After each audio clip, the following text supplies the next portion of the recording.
If you're active on any of the Lumix camera forums, or if you watch a lot of camera content here on YouTube, then the chances are is that you've heard of an OLPF before, or if not that, you may have had it referred to as a anti-aliasing filter or an AA filter for short. And videographers absolutely love it when a camera has an optical low pass filter, as it's called in its long term.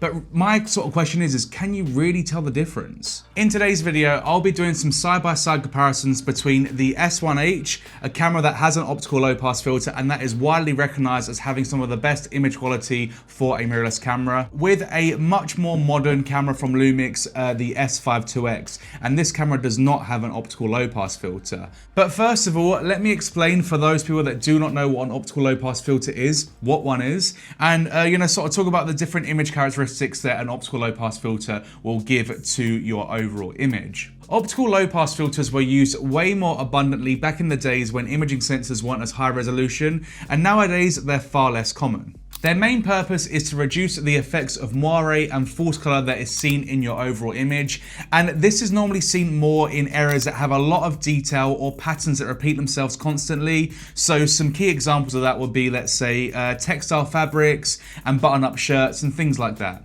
One of the biggest trade-offs of an optical low pass filter or an AA filter is sharpness, overall image sharpness. So essentially a camera with an optical low pass filter will probably render a softer image than one that does not have one. But video shooters actually prefer a slightly softer image, and it's this soft sharpness that an optical low pass filter gives you that makes them so attractive for people that want to shoot video. Up on your screen now are two side-by-side images. The one on the left was taken with the S1H and the one on the right was taken with the S5IIX.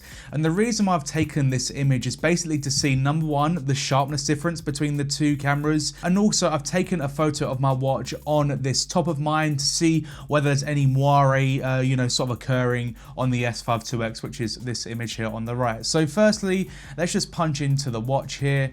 And I would say there is a slight difference in overall sharpness. To be honest, the difference is really not that major. Of course, I would give the sharpness edge to the S5IIX because of course it doesn't have an optical low pass filter, but I wouldn't really say that the difference in sharpness is that much to write home about, especially in the center of the image. Let's go to another part of the image. Let's go up here. Okay, you can see here, the sort of detail here in the sort of pattern on the top. There's definitely a bit more detail on the S5IIX, and it does get a tiny bit mushier on the S1H. But in terms of overall moire and stuff, I can't really see much, if any, at all on the S5IIX's image, which, just goes to show that, in some cases, an optical low pass filter isn't exactly required. The S1H definitely does render images slightly more magenta, and the S5IIX a little bit more sort of greeny yellow. So here's a few side-by-side shots taken both with the S5IIX and the S1H, both of which are labeled either camera A or camera B. And I'm not going to tell you which one is which because I actually want you to guess, or at least find out for yourself, which image you like without knowing which one is which. In terms of color grading and correction, I've basically copied and pasted the exact same grade workflow onto each clip of this sequence, of this comparison, so that you guys can see exactly what looks different between each camera, and so that I'm not swaying the ballots either way. Comment down below whether you prefer camera A or camera B, and of course later on this video I'll be telling you which one is which. Look, my line, I get ready. Feeling too trippy, get it cracking like a levy. I'ma show them all how to party if they let me. Keep the countdown and release the confetti. The party don't start till I get there. Sit us all in the rest and it ain't fair. I've been waiting on this moment my whole life. Yeah, give me my crown if it's just right. You make it look good. Watch yourself, huh?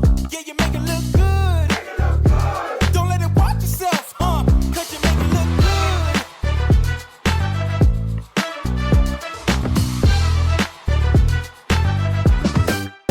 Watch this. Pull up with the top down. Ain't anything. I'm way too Having amazing image quality would be nothing if you didn't also have amazing sound to go along with it, and that's where today's sponsor comes in, audio. And before you skip this part, just hear me out, because I am sick and tired of hearing the exact same royalty-free music played across all the corporate videos that I watch and all the YouTube videos that I watch. And something that I actually like about audio is that the music on their platform actually sounds like music and not just the same royalty-free track you've heard a million times. The selection is fantastic and the quality is incredible, which means that editing for me has become a lot easier and of course a lot more inspiring, because music makes a massive difference in the way that you edit your videos.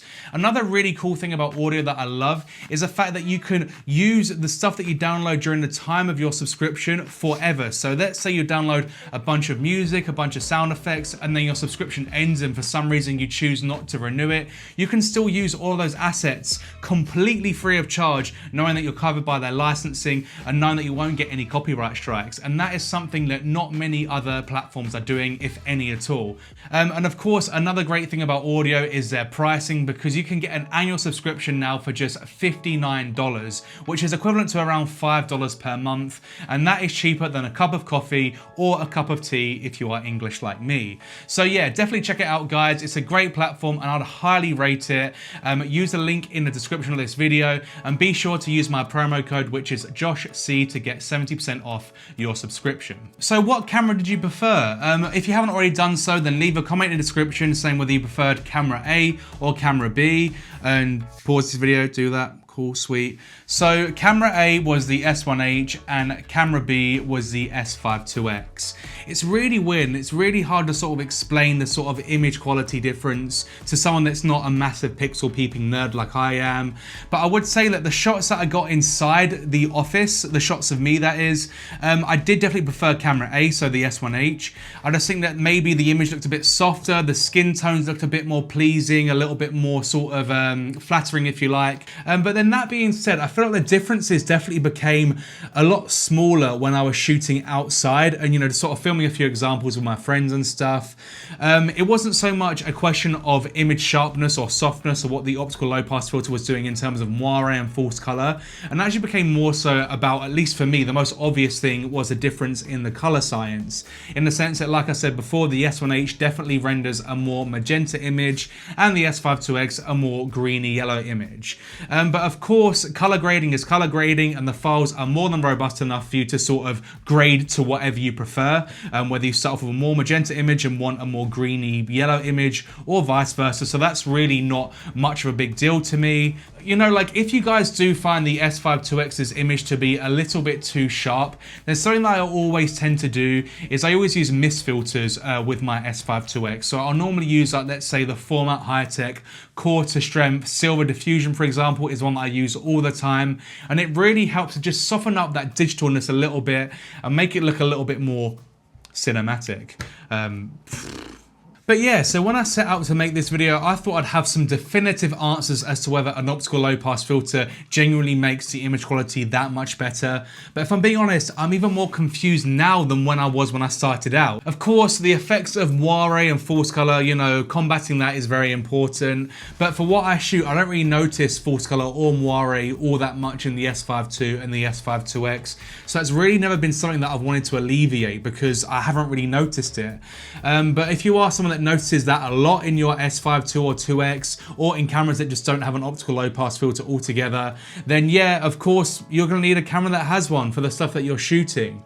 But yeah, if it's just overall sort of image quality and how it renders the softness and making it look all pretty and stuff and flattering, then a mist filter will probably get you quite a lot of the way there.